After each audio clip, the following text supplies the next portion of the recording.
নমস্কার। আগামীকাল 2রা সেপ্টেম্বর সোমবার কৌশিকী অমাবস্যা।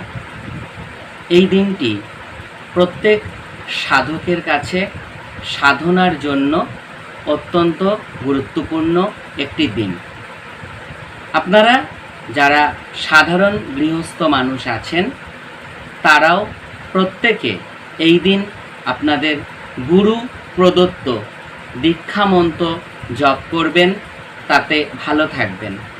এছাড়াও সন্ধ্যাবেলায় আপনারা আপনাদের বাড়ির সদর দরজায় অর্থাৎ প্রধান যে গেট, সেই গেটে তিলের তেলের প্রদীপ জ্বালাবেন।